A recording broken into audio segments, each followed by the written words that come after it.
And when did the glory of God showing up become equivocated to needing to have a whole band? Oh, okay. Hang on.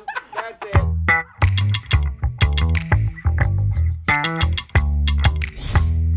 Do I need a full band to lead worship well? You went there, didn't you? Well, that's what our tech talks are all about.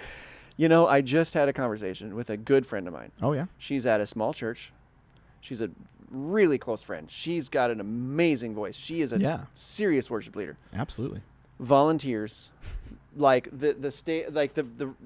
our little studio. It's probably twice this size. Like it's not, maybe 3 times this size. It's not that big. Not a big stage. And she was really concerned because she was losing over half her band, including her drummer and all that stuff. I was like, it's a big deal. Yeah. She's like, yeah, but I don't have a full band. And I was like, listen, ask yourself in that scenario, do you need a full band? Yeah. And she's like, well, no. It's like some of the most impactful worship moments I've ever had was like a husband and wife and an acoustic guitar or something. By far. I mean, you can do so much. And here's the other thing is people want to hear versions of songs they know differently. Yeah. So doing an acoustic set, even if you do an acoustic set all the time, like that's just your vibe. Like make it your vibe. Make it the way you do stuff. Get a little cajon or a djembe and like an acoustic guitar and maybe a keyboard or something. Yeah. And I guarantee you can have an amazing worship set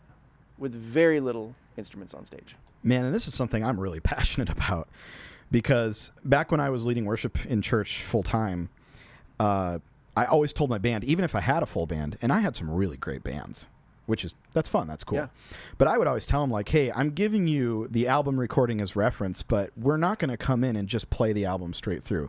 This was pre-backtrack days and all that stuff. Before we had to mess with all that, and we'll have to do another tech talk on backtracks. But like, I always told my band, like, I want you to get the vibe of the song. You know, if there's a particular key line or guitar line, I'd like to hear it because I think that's part of the artistry of the song. But past that, like, let's do what we do, which is play well together. Let's create a version of this song that's going to be awesome. And so I've had a lot of success doing that in very different settings. Maybe just an acoustic guitar, a piano, and a cajon. That's probably one of my favorite bands. Because your acoustic guitar can drive really hard or create lots of texture with picking. Your piano player can play bass and lead lines. They got 2 hands. And the cajon is kind of like the perfect substitution instrument for a drum set.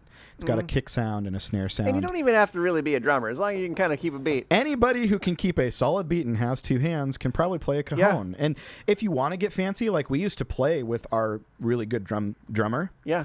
But we'd do acoustic sets every now and then, and he'd sit down and he'd have a cajon and a shaker and maybe a little cymbal. Like, you can have a little fun with it. Yeah, absolutely. But those were some of the best sets that we ever did. And a lot of times you're going to find more volunteers. A lot of worship leaders are sitting here going, well, nobody wants to be on the worship team. And it's like, well, that's because you're asking them to be these big rock musicians, and maybe they've just played acoustic guitar for a few years, and they're not feeling comfortable trying to replicate what they think you want. Mm-hmm.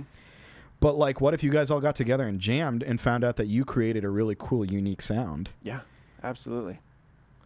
And when did the glory of God showing up become equivocated to needing to have a whole band? Oh, okay. Hang on.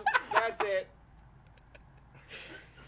I only say that to break people's misconceptions. It's like at some point we all collectively agreed as the church that the only way to praise God was to have this full produced. Mm-hmm. I mean, we talk about starting at the source a lot at Sound in Church.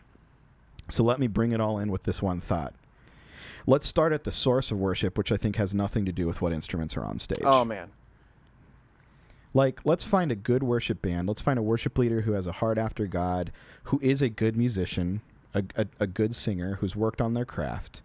Let's find a couple other musicians who also love God and want to worship and are also skilled at their instrument, whatever that is. I've done worship with guitar, violin, and some singers. Yeah. Like, you just open your mind to what could happen if you stopped trying to fit worship into this box.